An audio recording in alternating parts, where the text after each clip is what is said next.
날마다 나를 살리는 큐티 이성호 목사입니다. 오늘 큐티 본문은 마가복음 2장 13절에서 17절까지입니다.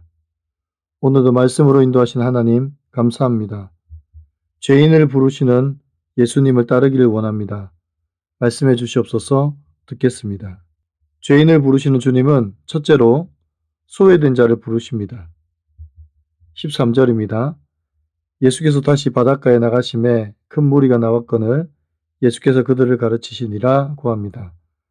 중풍병자들을 고쳐주신 예수님께서 다시 갈릴리 바닷가로 나가셨습니다. 그때 큰 무리가 예수님께 나옵니다.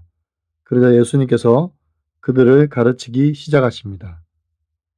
14절에서 또 지나가시다가 세관에 앉아있는 알페오의 아들 레위를 보시고 예수님을 따르라고 하십니다. 그러자 레위가 즉시로 예수님을 따릅니다. 세리라는 직업은 당시 사회에서 미움과 소외의 대상이었습니다. 왜냐하면 세리는 유대인이면서도 로마 정부를 위해 동족의 돈을 걷어 로마에 바치는 역할을 했습니다. 그래서 유대인들의 눈에는 나라를 팔아먹고 압제자의 앞잡이 노릇을 하는 매국노와 다름이 없기 때문입니다. 이런 죄인을 오늘 예수님께서 찾아가셔서 당신을 따르라고 하십니다. 그 이유가 무엇입니까?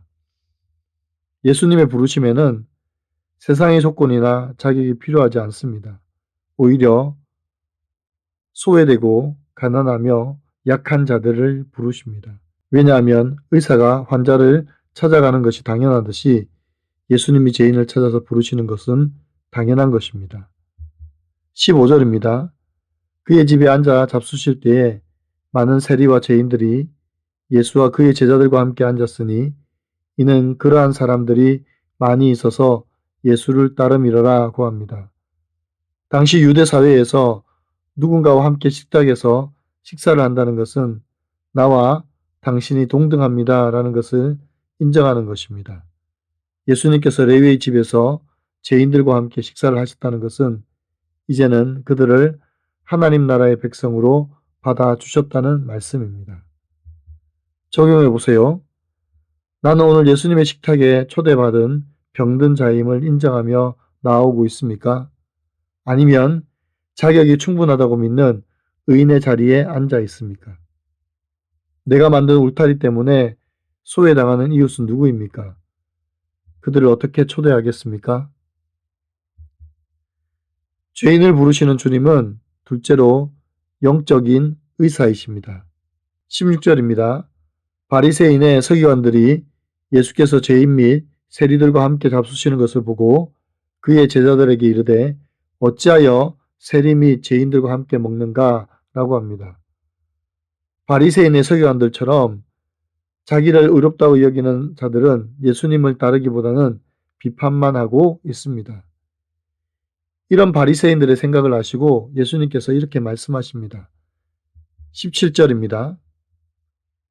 예수께서 들으시고 그들에게 이르시되 건강한 자에게는 의사가 쓸데없고 병든 자에게라야 쓸데있느니라. 나는 의인을 부르러 온 것이 아니요 죄인을 부르러 왔노라 하시니라. 여기 예수님께서 이 땅에 오신 목적이 분명히 나타납니다. 예수님은 의인을 부르러 오신 것이 아니라 죄인을 부르러 오셨습니다. 예수님은 스스로 어렵다고 여기는 자가 아니라 자기가 죄인인 것을 인정하고 주님을 필요로 하는 자들을 위해서 오셨습니다. 그래서 건강한 사람에게는 의사가 쓸데없지만 병든 자에게 필요하다고 말씀하시는 것입니다. 누가복음 19장에서도 예수님께서 삭개오라는 세리를 만나신 후에 이런 말씀을 하셨습니다. 인자가 온 것은 잃어버린 자를 찾아 구원하려 함이라고 합니다. 예수님은 우리와 같은 죄인을 잃어버린 자라고 말씀하십니다. 그리고 이 잃어버린 자를 찾아 구원하시기 위해 우리 가운데 오신 것입니다. 지금도 예수님은 이 잃어버린 한 영혼을 찾고 계십니다. 지금 내 가족 가운데 혹은 내 이웃 가운데 내 친구 가운데 잃어버린 자를 찾고 계십니다. 여러분 어떠세요? 나는 주님 앞에 영적 질병을 솔직히 인정하는 자입니까? 아니면 건강한 척 하는 자입니까? 내 주변에 영적인 질병을 앓고 있는 자는 누구입니까? 그를 영적 의사이신 예수님께 인도합니까? 오늘 큐티의 묵상 간증은 예수님, 저 찾으셨어요? 라는 제목의 한 성도님의 묵상 간증입니다. 청년 시절 성공에 대한 열망으로 직장 생활을 시작했습니다. 당시 하나님의 품을 떠난 제게는 말씀을 듣고 제 이야기를 나눌 공동체가 없었습니다. 그러다 보니 직장 선배들을 통해 접한 세상 즐거움에 빠져들었고 영원히 죽어가는 줄도 모른 채 음란한 생활을 계속했습니다. 힘든 교대 근무를 마친 뒤 쉬는 날에도 유흥업소를 찾아 젊은 혈기로 음란으로 해소했습니다. 그렇게 저는 아름답고 찬란한 20대의 시간을 허비했고 음행의 결론으로 결혼도 늘 무산되었습니다. 하루하루 불안함과 허무함이 더해지니 그제야 저를 한결같이 기다려주시는 주님이 생각났습니다. 그렇게 다시 찾은 교회에서 예수님은 나를 따르라는 세미한 음성으로 저를 인도하셨고 저는 많은 성도와 함께 예배드리면서 어색했던 통성 기도를 회복할 수 있었습니다. 당시 직장에서 은근히 따돌림을 받았는데 곳곳에 믿음의 지체가 있어 하나님의 보호하심으로 신앙생활을 이어갈 수 있었습니다. 그러다 직장 내 믿는 사람의 소개로 지금의 아내를 만나 결혼도 했습니다. 그러나 바리새인의 서기관들처럼 병들어 교만해진 저는 스스로 의인이 되어 아내를 정죄하고 사랑으로 보살피지 못했습니다. 육아에 지친 아내를 분노하게 하고 우울증만 더해주었습니다. 그럼에도 죄인인 저를 예배의 자리로 끊임없이 부르시는 예수님의 사랑으로 공동체를 소중히 여기게 되면서 중독이 끊어졌습니다. 이렇게 예수님은 죄인을 부르러 왔노라 하시며 친히 찾아와 섬기시는데 저는 매 순간 구원의 감격을 잊고 죄인의 자리를 떠나려는 마음이 있음을 고백합니다. 앞으로는 구원을 위한 예수님의 놀라운 순종을 잊지 않고 매일 죄인의 일지를 쓰며 예수님의 부르심에 기쁜 마음으로 따르겠습니다. 저의 적용은 죄인의 자리를 떠나고 싶을 때마다 공동체 중보기도와 응원의 말을 떠올리겠습니다. 교회 소그룹 리더와 청소년부 교사로서 국내 단기 선교와 수련회에 참여하겠습니다. 입니다.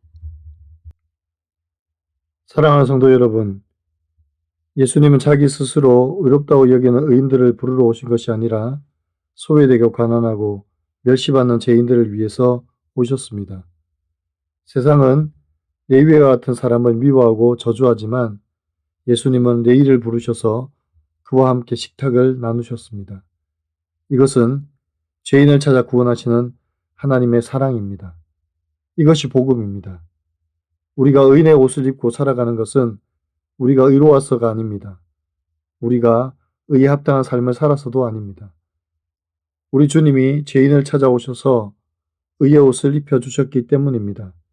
그래서 우리는 용서받은 죄인이고 치유받은 병든 자입니다. 이제 우리에게 주어진 용서와 치유를 나보다 더 소외되고 어려운 이웃을 향하여 흘려보내는 저와 여러분이 되기를 소원합니다. 죄인을 부르러 오신 주님의 사명에 동참하는 저와 여러분의 삶이 되기를 간절히 축원합니다. 기도드립니다. 사랑하는 주님, 세상에서 외면당하며 살아가는 죄인인 세리를 찾아와서 불러주신 하나님을 찬양하고 감사드립니다. 우리 또한 주님의 찾아오심이 없었다면 여전히 소망이 없는 죄인이었습니다. 의인인 척하면서 남을 정죄했던 바리새인의 교만을 용서하여 주시옵소서. 우리는 주님의 손길이 없으면 단 하루도 견딜 수 없는 영적 환자들입니다. 이런 우리를 주님의 영적 식탁으로 초대해 주시고 용서하시고 치료하여 주셔서 감사드립니다. 이제 우리의 눈을 열어서 잃어버린 내 가족과 내 이웃을 향하게 하시고 그들도 주님의 식탁으로 초대될 수 있도록 손 내미는 저희가 되게 하여 주시옵소서. 우리를 죄에서 자유케 하시고 치료하시며 회복케 하신 우리 주 예수 그리스도의 이름으로 감사하며 기도하옵나이다. 아멘.